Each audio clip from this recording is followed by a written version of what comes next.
Salut à tous. Alors aujourd'hui on se retrouve pour le petit bilan de 2017. Alors ce sera en deux parties.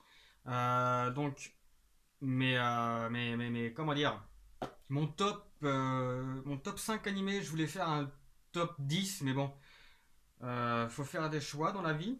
Le top 5 des jeux vidéo et tout ça. Ce sera pas forcément des choses qui sont sorties cette année, bien évidemment comme l'année dernière. C'est parti. On va commencer avec le top 5 animé. Alors, en cinquième position, j'ai mis l'ère des cristaux qui est sorti sur ADN cet hiver, je crois, je sais plus. Ouais, je crois que c'est cet hiver. Et c'était génial, c'était vraiment très très bon. La CGI est vraiment poussée à ses retranchements. Le scénario est vraiment très très bon, c'est très poétique, c'est très j'ai presque senti une petite touche des studios pardon, Ghibli, par la poésie, par le scénario et tout ça. J'ai vraiment beaucoup apprécié l'ère des cristaux. Donc bah voilà, regardez l'ère des cristaux, c'est bien. En quatrième position, j'ai mis Golden Time. Ouais, je sais. C'est une romance. C'est un animé de romance, mais c'est génial. C'est vraiment, je me suis pris au jeu. C'est un animé qui est sorti sur Crunchyroll. C'est vraiment très très. J'ai vraiment été passionné par cet anime. Je voulais même le mettre en première position, mais bon, quand même, faut pas abuser. C'est vraiment très très bon. C'est très. Voilà, ça nous tient en haleine jusqu'au bout. C'est pas juste une romance. Il y a un bon scénar derrière et tout ça. Donc c'est vraiment très très bon. En troisième position, j'ai mis, comment on va appeler ça, 91 Days, on va appeler ça comme ça. Hein. 91 Days, donc j'ai beaucoup apprécié, qui est sur Crunchyroll, pardon, également. J'ai beaucoup apprécié cet animé, j'ai beaucoup apprécié l'ambiance, un petit peu sur la prohibition, un petit peu, pas qu'un petit peu d'ailleurs, sur la prohibition, une histoire de vengeance, de mafia, et c'est pas du fantastique. C'est ça qui est bien, voilà, on retrouve vraiment une ambiance très très bonne. Les personnages sont vraiment très très bons. L'animation, elle est bonne. J'ai pas trop de souvenirs d'une erreur de la part de l'animation. Donc voilà, 91 Days, très très bon, très très bon. Et en deuxième position, j'ai mis Clanad. Clanad. J'ai découvert Clanad que cette année. Ouais, que j'ai découvert sur YouTube. Il est en intégralité sur YouTube, donc gratuitement. Hein, on va pas se priver. Clanade. Que dire de Clanade? À part sortez les mouchoirs. Je sais pas. Waouh, waouh. Surtout After Story. Mon dieu, la deuxième saison donc. Euh, voilà. Que dire sur Clanade? À part. Ah, c'était excellent. C'était excellent.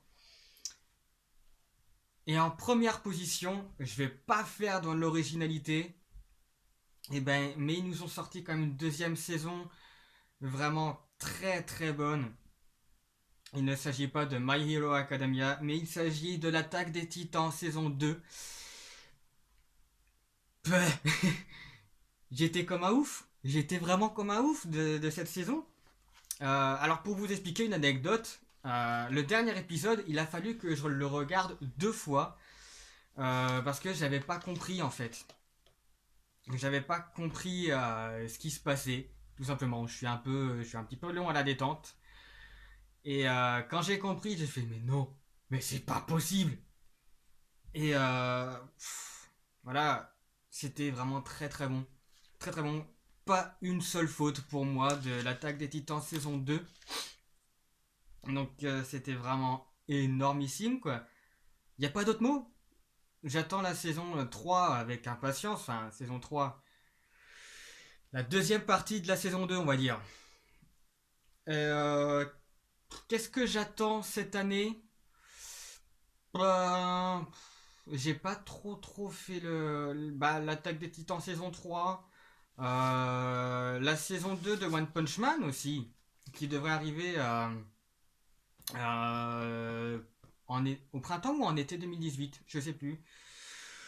Il y a aussi quelques rumeurs sur l'arrivée de la suite de l'animé de Bleach, qui devrait arriver en fin d'année 2018 ou début d'année 2019. Donc, à voir. Je suis assez impatient aussi parce que bon, Bleach, voilà, c'était bof bof ces derniers temps. Enfin, ces derniers temps. Ça s'est fini en 2000, je sais plus, je m'en fous en fait. Ouais, j'attends beaucoup. Et puis, qu'est-ce que j'attends d'autre? Bah, je sais pas en fait. Voilà, c'est à peu près tout ce que j'attends. Après, ce sera la surprise. Hein, Ah si, il y a un animé qui devrait sortir.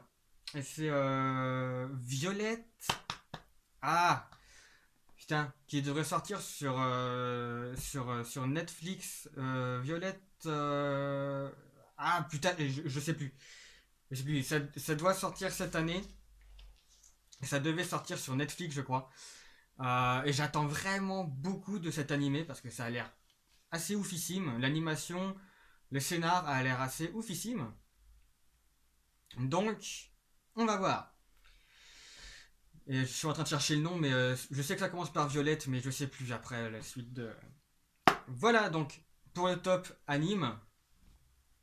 Maintenant, on va passer au top 5 jeux vidéo.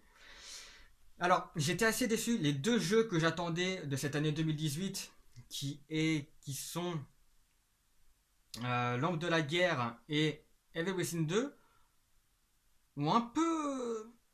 Ah, j'ai. Ben, bof. Bof. Vraiment très très bof. J'étais un petit peu. Pas déçu, hein, mais c'est de très bons jeux. Mais je m'attendais à autre chose. Je m'attendais à beaucoup mieux, en fait. Peut-être que j'en entendais trop de ces jeux. Et du coup, quand ils sont sortis, bah j'étais. Bah. C'est bien, mais bon. Evil Within 2, je l'ai terminé et j'y retoucherai sûrement plus jamais. L'Ombre de la Guerre, je l'ai même pas terminé. Même si c'est très bon, hein, L'Ombre de la Guerre. Hein. Mais bon, voilà. Donc, on va passer à mon top 5. Donc, en cinquième position, j'ai mis Amnesia Collection, qui est sorti sur le PSN gratuitement. Je sais plus c'était quand, c'était en octobre, je crois. Octobre, septembre, octobre, je sais plus. Et voilà, Amnesia. Moi, j'ai découvert Amnesia que par que cette année. Et par cette compilation. Donc, c'est très très bon. Je l'ai pas terminé hein, parce que c'est quand même très très long. Mais voilà, l'ambiance qui se dégage de ce jeu, c'est énorme. C'est énorme. J'ai vraiment beaucoup apprécié ce jeu. Donc, en quatrième position, j'ai mis. Alors, je l'ai acheté l'année dernière, mais je n'y ai joué que cette année. Il s'agit de Enchanted Arms, qui est un JRPG à tour par tour. Et voilà, donc ce jeu est excellent. Ce jeu est excellent. Donc c'est fait par Ubisoft. Donc c'est un des tout premiers JRPG qui est sorti sur la PS3. Mais c'est énorme, c'est énorme. Alors par contre au niveau des graphismes, voilà, on n'est pas en fin de vie de la PS3, on n'est pas un The Last of Us par exemple. Mais voilà, on est plus en fin de vie de la PS2, on va pas se mentir. Mais les cinématiques sont ouf, le scénario est ouf, c'est très bon, c'est très très bon. Donc, Uncharted Arms, coup de cœur de cette année. En troisième position, hop, j'ai mis un jeu de versus. Il s'agit de Under Night in Burst, que j'ai beaucoup apprécié parce que j'aime beaucoup les jeux de combat de base. Donc un petit peu à la sauce anime, on va dire ça comme ça. C'est très très bon, les effets spéciaux sont vraiment très réussis. C'est du très très bon, c'est du très très lourd. Ça s'appelle The Under Night in Birth. Donc je le vous conseille fortement. Il n'est pas facile à trouver, je vous l'accorde. Mais voilà, il faut l'essayer au moins une fois dans sa vie. Si vous êtes fan de Versus 2D, de Versus un petit peu à la sauce anime, euh, voilà, il faut, c'est un must-have. Donc, alors, voilà, je suis désolé, mais vous connaissez mon amour pour les Tales of. Donc, en deuxième et en première position, ce sont des Tales of. Et en deuxième position, j'ai mis le Tales of Grace F, qui est excellent. Je, je ne sais pas quoi dire sur ce jeu, à part que c'est énorme. Euh, on n'est plus sur cette ligne du héros qui doit sauver le monde. On est vraiment sur une rédemption un petit peu. Donc moi j'ai vraiment beaucoup apprécié ce Tales of Grace. En plus les graphismes, voilà.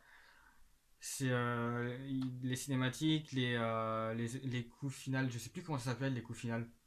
Euh, les arts mystiques, ouais, je crois que c'est ça. Les arts mystiques, ils sont géniaux. Tout est génial. Le scénario, les personnages, tout est bon dans ce jeu. Voilà. Et en première position, je vais pas faire dans l'originalité non plus, hein, mais peut-être un petit peu en fait, parce que c'est vrai que dans les tops de l'année, je le vois très rarement. Et pourtant, mais quel jeu ce Tales of Berseria.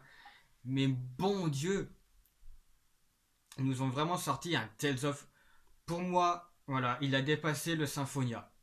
Voilà, je le dis, hein, il a dépassé le Symphonia. Et mon Dieu, Velvet Cloud, personnage féminin le plus badass tout jeu vidéo confondu. C'est très très bon. C'est vraiment excellentissime. Bah voilà, le personnage de Velvet, les personnages tout court, le scénar. C'est pas une histoire de ouais, il y a un méchant qui arrive, on va sauver le monde. Non, Velvet, elle s'en bat les steaks. Tout ce qu'elle veut, c'est buter, tuer merde, comment il s'appelle Artorius Arto. Putain, j'ai oublié son nom. Voilà. Donc, c'est une histoire de vengeance. Voilà. Les graphismes sont très bons. Les cinématiques, un petit peu à l'anime, bah, comme tous les Tales of, je crois, hein, sont très très bons. L'opening de début, j'en parle pas souvent, mais les openings de début des JRPG, qui est fait par Flow. Voilà, il est énorme et aussi également. Donc voilà ce qui est pour mon petit top de cette année 2017 en film. Il n'y a pas grand chose qui m'a marqué cette année. Les dossiers Warren 2 qui m'ont bien marqué. Hit, ça aussi, le remake de ça de Stephen King a aussi été très bon. Pour moi, il a dépassé la version de 90 parce que ça se rapproche un petit peu plus de l'œuvre originale. Donc, j'ai beaucoup apprécié Hit. Bah, sinon, bah, ouais, pas grand chose encore une fois au niveau de l'horreur, hein, bien évidemment. Donc, voilà. Et donc, on va également parler d'un sujet qui fâche un petit peu. On va parler de l'avenir de la chaîne. Alors, j'ai beaucoup de doutes sur cette année 2018. Je vais pas vous mentir. Je sais pas si je continue l'aventure YouTube ou pas. À voir. Voilà, la chaîne stagne, ça avance pas, le nombre d'abonnés n'augmente pas. Ça, je sais pas, on verra. On verra. On verra. Franchement, si ça continue comme ça, je laisse. Allez, jusqu'en été, peut-être à la limite, été 2018. Si je vois que ça avance pas, et ben ça sera au revoir quoi. Donc voilà. Donc ce qui est de ce bilan 2017. Donc je vous souhaite également une excellente année à vous. Au niveau du travail, au niveau de l'amour, de tout ça. Passez de bons moments avec votre amis, votre famille. Voilà, voilà. Plein de bonheur, plein d'amour. Et tout ça. Donc, passez une bonne année 2018. On se retrouve peut-être prochainement. Je voulais faire un live euh, pour le premier jour des soldes. Enfin, un live. On verra. On verra comment ça se goupille. Je sais pas si je pourrais, ou alors je ferai un, comme on fait d'habitude, un live magasin, mais spécial solde. Spécial solde au premier jour des soldes. Ensuite, on verra. Bien évidemment, comme d'habitude. Donc, je vous souhaite de passer une bonne année. Surtout, ce qui est important, c'est la santé. Prenez soin de vous, prenez soin de hard rock et écoutez du métal. Salut.